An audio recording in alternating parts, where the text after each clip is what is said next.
And we're back. So, Cirilla... Sorry. Boy, those were some good commercials, eh, Jade? Yeah, I think they were pretty great. Capitalism at its best. Woohoo! Let me tell you what. Mm-hmm. So when Cirilla got to the council and she realized that none of her allies were there and nobody was there to back her up, she decided, fuck it, I'm here, I'm gonna state my case anyways, even though it falls on deaf ears. They didn't even really let her present any of the evidence that she had. After she's done talking, Fyren stands up and he's like, no. Everything she just said, lies, self-defense, she's the traitor. Bad. She started it. So this whole thing is her fault. All the things she said, turn it around, her. That's it.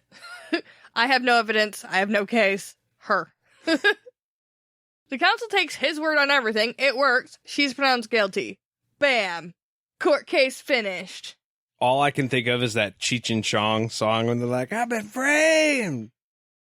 So, after Cirilla is arrested, the people that accompany her to aid and drill are slaughtered in the courtyard because they're all standing there unarmed, like fucking fish in a barrel. Yes, you got there. And she has to watch. She has to, like, stand in a window and watch this all happen because they're, like, terrible people. Yeah, well, they were there unarmed as, like, a show of good faith. Yeah.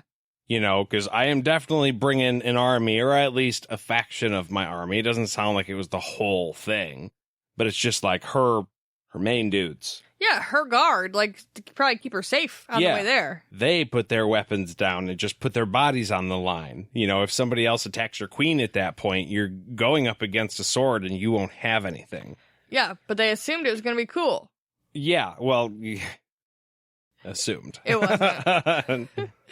And then she has her hair cut with a sword by Fyren himself. Super big honor. And then she's led down into the prison catacombs or whatever. So I don't know if it's just me, but I felt exponentially worse for Addie when she had her hair cut than I do for Cirilla. I think we sympathize with Addie a little bit more. She's been in the book more. You know, I think she's more of a familiar than Cirilla is. And so maybe that's the reason. Addie definitely had a harder life from the beginning. Cirilla was a princess and then is a queen, and really hasn't had a bad life. It doesn't seem like up until this very point right now. Up until right this very second, yeah. Like, she had a boyfriend that was gonna try to kill her. He didn't even actually try to kill her. He was just going to. And he died. That sucks, but it's not that bad. And her daddy left when she was 12. Also, not great. I get it. That's traumatizing. It is. But compared to what Addie went through, it's not the same thing. Yeah, that's true. Also, Cirilla's tone in this chapter is a little bit hard to get over because it's because she is a princess and a queen, and that comes across. She's very much just cannot believe what's happening to her. So she's like, "Oh my god!" Ah! Instead of being like, "Okay, fuck, this is happening. Steel myself against it." You know? Yeah, what I mean? well, she's never had to deal with something like that. Now, granted, nobody should ever have to deal with what she's about to deal with, but she's never had any shock to her system like this pretty much her whole life. Right, and she doesn't know how to deal with somebody telling her what to do, probably at all. No actual hardship. Yeah. She was just a princess and a queen the whole time, so... I'm still wearing dresses, it's fine. Mom's got it on lock, we're fine. So, we rejoin Cirilla down in the hallways with Prince Fyren and the bad guys that are carrying her like thugs, and she's being led to this pit that she's going to be put into. Okay? The prison pit. And Cirilla tells Fyren that she's worried about rats. Like, hey, don't put me in the thing with rats. Maybe the reason that she tries this is because she doesn't actually have any interaction with Prince Fyren at this point. She knows of him, he's been attacking her people, but maybe she still is a little bit naive in the ways of people in general, and she's just like, we're both, like, royals, so, like, you understand. I shouldn't have to deal with rats. And she doesn't understand that he doesn't have, like, a good bone in his body. Right. I think there was a part of her that was thinking we're, peers. Even though you're going to behead me, whatever, messiness, you're still going to treat me with, like, respect right now. Right. Literally, as he walks you to your prison cell, you're making requests. Yeah. It's ludicrous. I mean, I think it even says in here that he looks at her like she's ludicrous for one of her requests. Because it is. It's crazy. It's a demand. Yeah. That was his issue. He was like, there you are, demanding shit again. Who are you? You're a prisoner. Not a queen, not anybody. You are a prisoner. My prisoner, in fact. And so, go in the hole. With all the men that are down there that you can see now, because I threw a torch down there. So doesn't that look fun? Yeah, worse than rats. Exponentially worse. A rat, look, let's be gross for a second. You could stomp on a rat's neck, kill it, leave it in the corner to scare all of its little rat buddies away. Fuck yeah. But what's implied here is that men can be much worse than rats. Oh, yeah. Yeah. Yes. Yeah. It doesn't. I mean, I'm sure she's still not thrilled about the rats, but this is way worse than what she was thinking. Oh, well, they inform her the rats are all eaten. They eat them. So it's fine. It's nice and clean then. Real nice place. Yeah. Super. I'll bet they even have cable.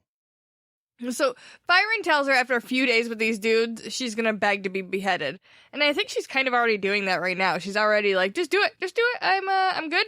We can just get it over with. Yeah, I don't cool. even want to do the prison thing. Fuck that. But he wants her to confess to being a traitor in front of everybody. Like, in front of everybody in town and everywhere. He wants, like, public humiliation to go along with the death. I mean, salt in the wound. Yeah. I'm just going to try and make it as bad for you as possible. He also tells her that he wanted to make it easy for her by letting Dreffen kill her, because that would have just been a nice, simple, quick death. But she allowed the goddamn mother confessor to get in the way, those meddling kids.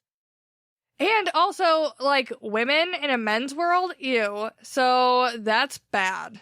No, you don't understand, Jade. Obviously, he was trying to do her a favor by having her assassinated. That was the only way.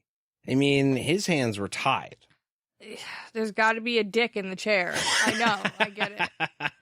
There's these are. We talked about this with Zed too. Those are just the rules. I don't write them. There's like a groove in the chair for the balls there. Yeah, ever so slight. Yeah. Yeah. Obviously, I'm kidding. But Fyren is not. He says women do not have the stomach to lead. They shouldn't be allowed to. That's just the way it is. Yeah, that's... oh, shit. I mean, when he goes off on this rant, well, women, obviously, they can't have positions of power. What are they going to just, like, be the boss? What? That can't work. Why? Well, because... Tits. Yeah, tits. Well, it's funny to me because he could have just stood on you're weaker than us, and I tried to overthrow you in an easy way, and you defied me, so now I'm coming after you with all my force when I know you're weak. Like, this is just a political game, hun. But no, he goes for the women, the misogyny side of it. Like, I totally thought you had a totally different reason for the shit that you were doing, dude. Right. And you went, left field, and were like, women. That's the problem. Yeah, you think it's tactical. He saw his advantage and then took it, and is like, no, they're just because they're women. Okay, good to know. He probably concocted the plan with Dreffen based around the idea that he thought that a woman would be easy to manipulate in that way and get close to. And unfortunately, it fucking worked. All right, here's what you do. You show up, you get inside, you get near her, buy her a drink, say her hair looks nice, tell her she smells pretty, and then you show her. The knife, You'll right? be in. Knife? Yeah, the knife. It's a super sharp knife. Celtish knife. Yes. Then you'll be in, just like that. Yeah. Super easy. He had a lot of confidence in that boy. Right under your Celtish fucking kilt, right? When Cirilla says, I'm a lady and I don't climb down ladders, which is the craziest fucking thing to say, Fyren's like, bet. And then he shoves her into the hole. You are through the 2 or 3, I'm assuming, sets of locked, guarded doors. Mm-hmm. Deep into the heart of this prison with the main boss and all of his, I'm assuming, best guys, because, you know, your second string doesn't follow you around. You have your bodyguards with you. Yeah. So you're not going anywhere. I know you've demanded a cell, but he's twice now told you you don't get to make demands anymore. He has this pit open. He has told you you're going in. Like, you're going in. Okay, yes, you could resist as much as possible. No, I'm not going to climb down. But then, I mean, of course, he obviously hates you for being a woman. So that would lead me to believe he's not, like, above striking a woman. He doesn't give a fuck. I mean, also, trying to shove the fact that I'm a lady and don't want to climb into a hole probably isn't going to work with a guy like that. Oh, yeah, absolutely. No. He'd be angry about it. Well, why not? Fuck you. Climb. Fine. He just pulls the ladder up and he shoves her in. Yep. Yeah, because, you know, he would. Yeah. Well, timing, really, realistically. We gotta move things along here, okay? There is a lot of paperwork. You would not believe how much, in fact. So I have to get this done, and then I gotta start on the stack before I head home. Yeah. So... have fun, bye! Kick! Instead of hitting the floor, she's caught by, like, numerous hands that are moving all over her, ripping off clothes, and touching and holding her onto the floor. It's not ideal. Yeah, no, instantly she's grabbed and pushed down to the ground. And yeah, awful. At first you're almost relieved because you're like, oh, they caught her. Oh, they are the problem, aren't they? Yeah, and you keep hoping that somebody's going to show up before it gets bad. Because we know at this point there are people headed to Aidendrill. Yep. Kahlan is on the way. We have no idea where she is. We just know she's somewhere. Yeah, she's en route. That's all we know. Oh, you know what? Now that I think about it, we were told it was 3 weeks before Chase got to the Mud People. So we know time has passed now. Okay, yeah. Okay, so that's what I was missing in trying to figure out. Oh, earlier as to how much time has passed. Yeah. So we're probably close to a month out from the death, and so shit would be moving at this point. So that makes sense then. Well, and that means that Kahlan would be further along than we probably think she is. She's somewhere in between Mud People and Aidendrill. I'm gonna have to pull out the map. You know, maybe that wouldn't be a bad idea if we got a copy of the map and we started keeping track of where people were in real time. Like where we are in the book? Yeah, like, okay, we know Richard is here, and Kahlan is here, and Zed is here. So we can just kind of keep track of people by, I don't know, cutouts of their faces or something, and just so we can keep track. Yeah, we could do something. Figure it out. Give a little lightning bolt for Kahlan, made out with like a little maroon lightning bolt for the Kandar rash that she gets. The rash. Oh. I don't know. Fried chicken for that, and the sword, probably, for Richard. Maybe the sword. Yeah. I was trying to think of something else. But yeah, so if you guys have any thoughts about that or anything else that we talked about in this episode, we would love to hear from you at podcastatt@gmail.com. You can find us on Facebook at All the Things, on Instagram at podcastatt, on Twitter at podcast_ATT. You can send us a text or a voicemail at 616-259-0025.